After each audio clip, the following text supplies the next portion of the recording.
The first time I heard beatboxing was the day that I learnt to do 4 windmills, and my mate just like busted out this full old school like Fat Boys, and it just blew my mind. Just the fact that you didn't need batteries and all you needed was hyperactivity, which I had in spades.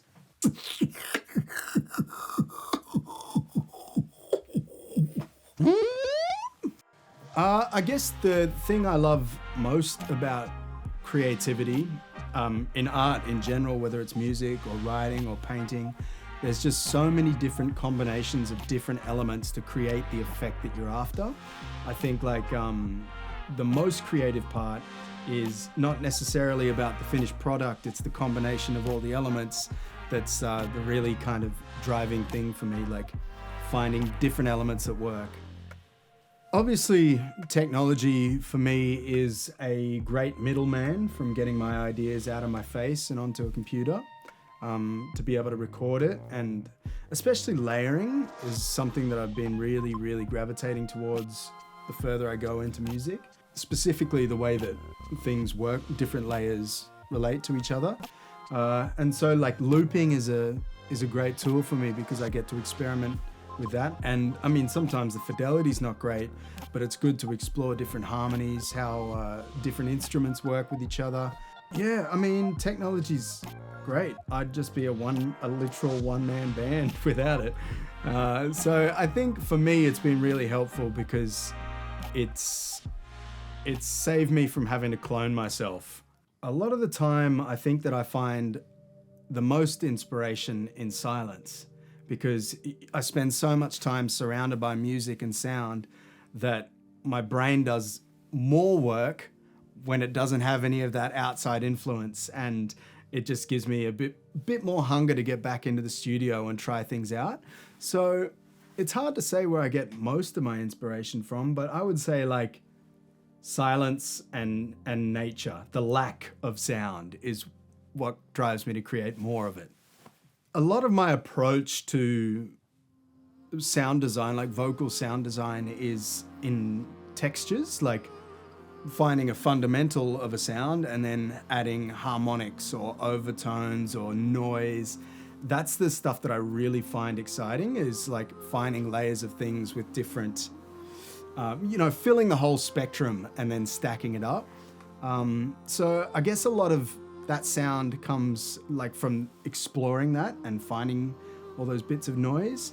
But I guess also from different music, like whatever I'm listening to, I might hear, a sample that sounds degraded and crusty and old, and I just identify with it. I'm like, yeah, word, I'm that too. And then just building on that, I think. A lot of the inspiration comes from music. A lot of the inspiration just comes from experimentation, just seeing what my vocal cords are capable of, I guess.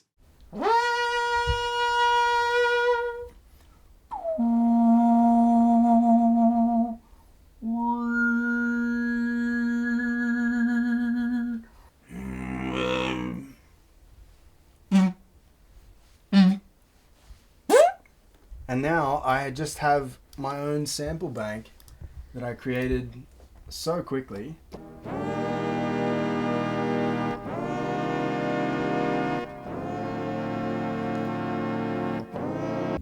Some of the sounds that have natural harmonics are really cool. When you pitch them down, you get all these like bell sounds up in the top registers.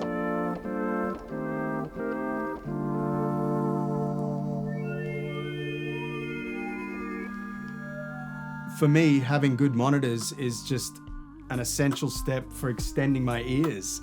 You know what I mean? Like I want to hear the exact thing that I'm putting in the microphone coming back to me so I can make accurate decisions when I'm releasing music.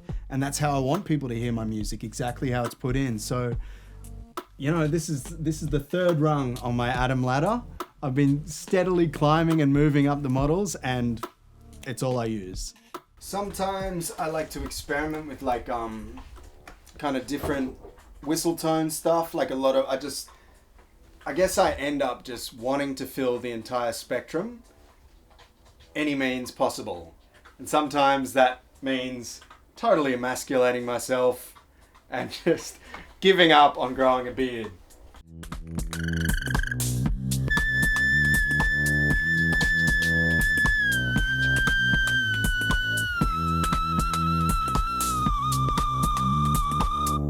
Oh, that was a bit rough.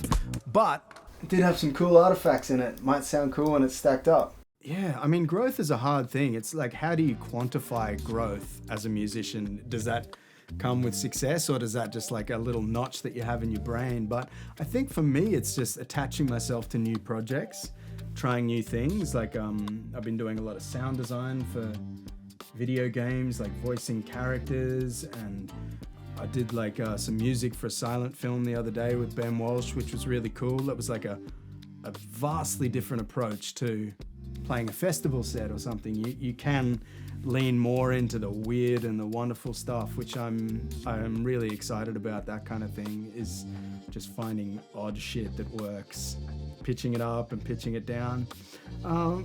Yeah, I'm not really sure. I mean, some people would say growth is success, but I think for me, growth is just learning something and turning off the computer and then trying it again. And if it works, growth.